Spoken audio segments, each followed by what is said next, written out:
And that was for King and Country, Love Me Like I Am. You're on 94.9 at 17 minutes past 4.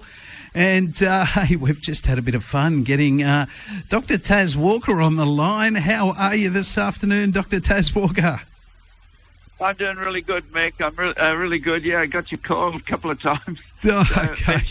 Well, we didn't get yours on the other end, so I gave you about 3 seconds warning then before we came on air. Of course, Dr. Taz Walker is from Creation Ministries International, and we love having you on the line. We missed you last week because, of course, I wasn't here last week, but it's awesome to have you back again this week. And I'm hoping, did you get one of the questions I sent through this afternoon? Questions about how did we get so many people in the world in such a short time? Yeah, that's what I got. Yeah. Yes, of course. We had a question come through. Somebody was a little confused. In fact, they were very unbelieving. They couldn't believe that we can have like over 8 billion people right now when, you know, if the flood was only 4,500 years ago, there was only 8 people then. How does it turn from 8 to 8 billion in such a short period of time? Yeah. That is for many people that is a puzzle, but actually, if people know how to work on a spreadsheet and do some calculations, it's not hard at all, really. But the key thing is to understand about exponential growth. So you're starting with 8 people after at least 6, really, because Noah and his wife didn't have any other children. Yep. So Ham and Japheth, and it's quite amazing, really, how it happens, because it comes to a question. There's a question that comes up. I don't know if this is off the track or not, but, you know, it could be offer you a deal. I could give you $100,000 now, or you could take 1 cent now, and I double it every day for a month. Which would you rather have? Oh. 100,000 now, 1 cent doubled every day for a month. I'll have the 1 cent doubled every day for a month. Exactly right. If you double it every day for a month, it's not 100,000, it's not 1 million, it's 5.3 million, 5.4 million in just 30 days. And that's the way it works, is that, you know, with the population growth rate, even if it's just 0.5% human population that grows, you could easily get the population that's in the world today, which is, what is it, 9 billion or 9 billion, something like that, something of that order. Well, I know it was 8. It may have changed recently to 9, yeah. In fact, I think I said something on radio about it going to 9 just recently, but, yeah, I guess people have still got the 8 in their mind. Interestingly, if you doubled, you know, 8 people, well, they say 8 people. If you doubled 8 sort of 30 times, you end up with well over 8.5 billion. That's just 30 times, and we're talking 4,500 years. So, yeah, 30 times doubling means it's only doubling once every 150 years. Yeah, that's right. That's right. And which is quite amazing. So it's not a difficult, but they've also... There's some periods where the growth of population's been, you know, over 1%, occasionally over 2%. That's particularly in more recent years, with all the availability of antibiotics and that sort of thing. But the long term, 0.5% or a little bit more than that is quite a reasonable number. And during the Middle Ages, there was the various plagues and that which reduced population. So it's not a big deal at all as to how a population could reach to what it is at the moment, just in the time since the flood. And actually, the issue is, for those people who believe that humans have been evolving for millions of years, a couple of million years, then that's the problem. Is where are all the skeletons of those people? Where are all the remains? Yeah. You know, there should be. Yeah, so that's another evidence. The population of the world is another evidence that points to the reliability of the biblical timeline. Yeah. Well, I mean, even doubling once every 150 years, you sort of think, oh, shouldn't there be more than that? Which is from Noah's timeline till now. And you sort of think, well, yeah, they probably could, but of course there's been wars and famines and all sorts of other things happening. So that's how we've got to 4.5 billion. But if it had been millions of years, we'd be at trillions. Yes, that's right. That's right. And where do they all go? Exactly right. Where are they all buried? Where are all their remains? And so basically it's consistent with the biblical age of the earth. And that gives us, I believe, that you can trust what the Bible says, compared to the stuff that we hear, from other sources around about. Yeah. Yes, absolutely. Wow, interesting. And another question that we've had come in, it says, a story in theconversation.com talks about the age of DNA of different people groups. How is DNA age calculated? Is that something you know about, Dr. Taz? Okay. Well, I think I'm not familiar with it, but I can sort of come up with a few thoughts on it. Is that when different people groups are compared, the DNA is compared, they can find differences between them, and they can work out how many sort of changes would have had to have occur to be able to get from one group to the other, to get from one sort of coding to the other. And so assume a certain length of time for a generation, they could come to some estimate of the difference in ages between the people groups. But I'd be very interested to actually look at some of the papers that are on that to actually find what assumptions they're putting into it.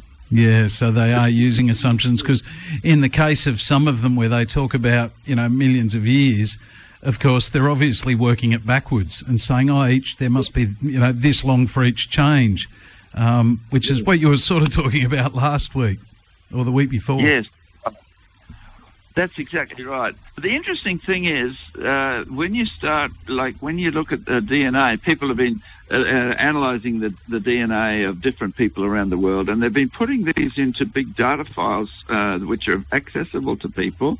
And some of the Robert Carter, who's with Creation Ministries, he's been doing a lot of work checking these out, and others who do the work. They find that all the women in the world, they go back to one woman. It's called mitochondrial. They check the mitochondrial DNA within the cell. It's within the mitochondria, and by checking that out, they're able to ascertain that all the women come from one woman. There's one woman as a source, and they call her mitochondrial Eve. Yes. And which is, I think, fascinating. And I sort of sometimes say to people, I say, do you know what that proves?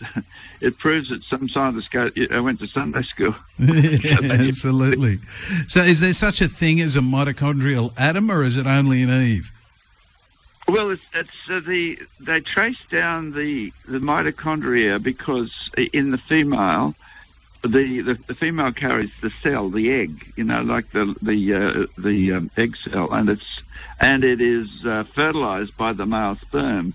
Yep. So the mitochondria within the cell is passed from woman to woman to woman all the way down. So, but with the man, that doesn't work for the male. They look at the Y chromosome on them, and they're able to trace that and back, and it goes the Y chromosome on all analysed in the world, the ones that have been checked out and included. Basically, they go back to one man, and guess what they call him?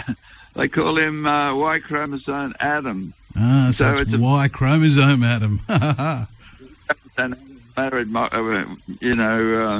mitochondrial Eve. And so it's interesting because there's a genetic bottleneck at Noah. So there was a large population came from Adam and Eve before and then that population was greatly reduced and only 8 survived. Eight people survived the flood. Yep. And so that's the genetic bottleneck. And so when you look particularly at the males, I think it is, that tends to go back to Adam. to Noah, where the females tend to go back to Eve, which is interesting. Yes, absolutely. All right, well, it is 4:27. We're going to go into a little break now, and we'll come back to Dr. Taz Walker from Creation Ministries International after the break. That was Ben Fuller, But the Cross. You're on 94.9. It's 21 minutes to 5, and we have Dr. Taz Walker on the other line at the moment, and he's been talking to us about, well, the age of things, a lot of that over the last couple of weeks, and it's been pretty exciting, I've got to say. Of course, Dr. Taz Walker, he is a Bachelor of Engineering with first-class honours.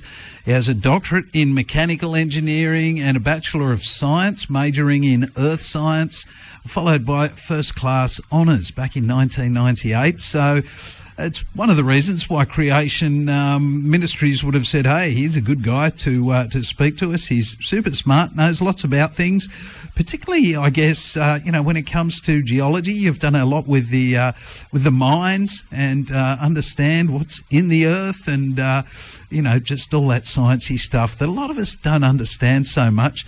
Makes it so much easier when we have somebody like you, Taz, to ask questions and, I guess set us straight when it comes to, confusing stuff like, well, for some people, just mathematical. How do 8 people become over 8 billion in such a short period? It was such a simple answer. Incredible. Help people with their investing. That's the way. Yes. Now, Dr. Taz, you wrote a story, I believe, for creation.com, which was headed Putting Stones in People's Shoes.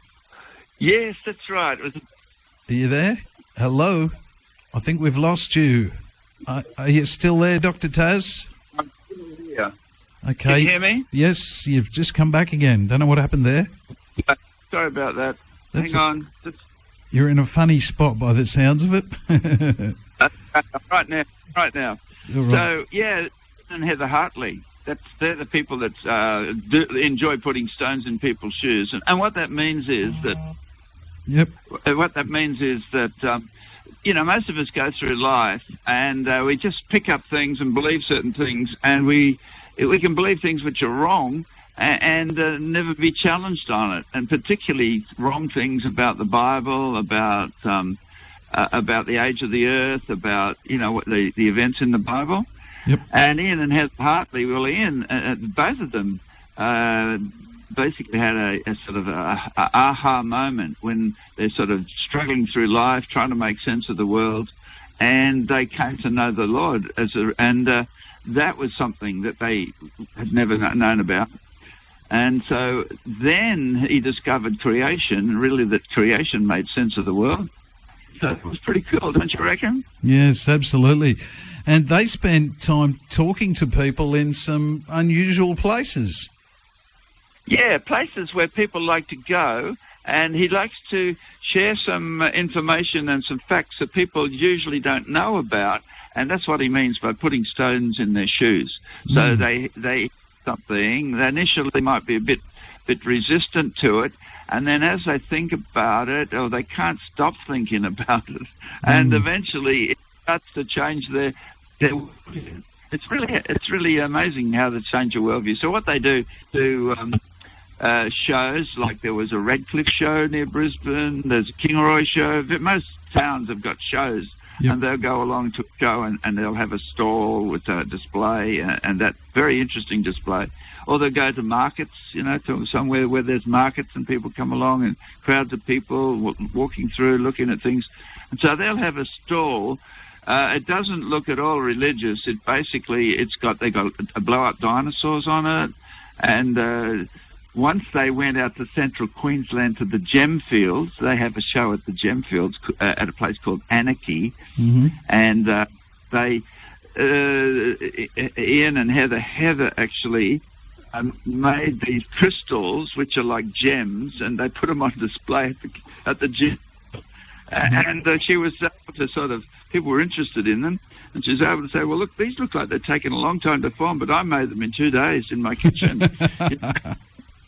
It's really cool. And they're nice colours. They're like, there's white ones, green ones, pink ones, blue ones. and she just explains how they grow in ours, and that's like a stone in somebody's shoe. People think that the world is millions of years old. That's just their belief. It's just where they go to without even thinking about it. And this sort of puts a stone and makes them think, that's interesting. And they might start to do a bit more research on it. So they've got a lot of things which catch people's attention. For example, these dinosaurs are real... kids love dinosaurs. And so have these dinosaurs, and they have a bottle, like a big jar of all these plastic dinosaurs that you can get, And so the idea is that the kids have to count or guess how many dinosaurs are in the jar. Yeah. And they enter into this competition, and so the prize, which is really cool. And as Ian Hartley says, if you've got the kids, you've got the parents. The kids are there trying to count the dinosaurs, and so while they're there, Ian's talking to the parents about some of these other issues, and which is really cool. And so people, who really would never be exposed to this. You don't hear it on TV, you don't see it in the museum. They don't learn about it at school. It's really quite a lot of censored information that people are hidden from people. And so that's what the markets, people are exposed to this. And one of the things they've got is they've got a little model. It's about 2 meters long of Noah's Ark.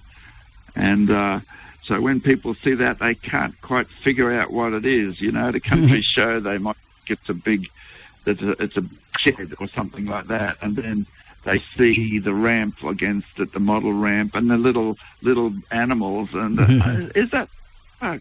Yeah. So and they wow, I never realised it was so big, incredible. And it's just that's the Bible gives us the dimensions, and it tells us how big it is, and so. And that opens people up. Yes. So, a whole new vista of thinking. Yes. And so that's why they like doing it. Yes, and I believe they give out creation magazines as well. I was actually talking to a young man on Saturday at a birthday party who someone said something, and it was about the age of things, and he started spruiking all of this stuff, and I thought, wow, this young man is very knowledgeable. And I said, where did you get all your knowledge from? And he said, my dad used to get Creation magazine. And I thought, oh, wow, there you go.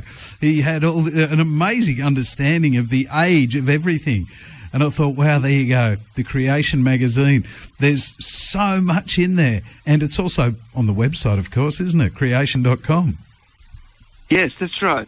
And the thing is, we try very hard to make it family-friendly, lay-friendly.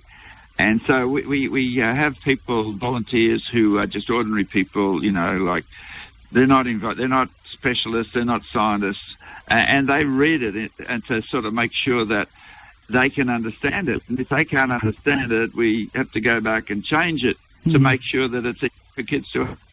The problem is we have to keep checking them.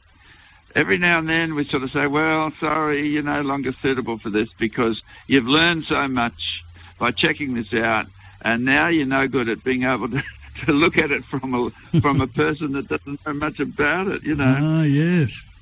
Yes. How do people get involved with Creation Ministries International if they want to become involved, if they sort of think, this is good stuff? Like we had, Dr. John went to my church's little event that was on in Gosford a few weeks ago, and he went into a little tent there called the Dinosaur Tent, and he was sort of teaching people about stuff. But I mean, even Dr. John, he's stretched pretty thin here on the Central Coast. How do people get involved with CMI? Well, like if they wanted to send a message to creation.com, there's usually a place where you can make contact, and they could just ask that, I'd like to get involved with something local in my area. And so there are various groups. Like we're called Friends of CMI, like Dr. John's involved in one of those groups. And, it's not really high key. Like Dr. John is busy. He's busy. But there's various things that come up where, you can with occasionally they'll have a store, or there'll be a meeting somewhere that can be involved in that, or they could. There's a young lady up at the Gold Coast. She sort of become passionate about it, and she came along to the Friends group, and then she volunteered to come to the office, and she's doing. She's actually checking translations in other languages. Oh, wow. It's amazing. We've got many different languages on our website I don't know, I'd have to be guessing, but it could be up to sort of 40 different languages where articles are translated. Yeah. Well, she is involved in checking them and organising them and getting them posted on the website. And so she hasn't a driver's license yet, yeah. But she's only about 17, but just very passionate about it. And her name's Brianna. And so nobody would know her except if she was listening to this, she'd know we're talking about her.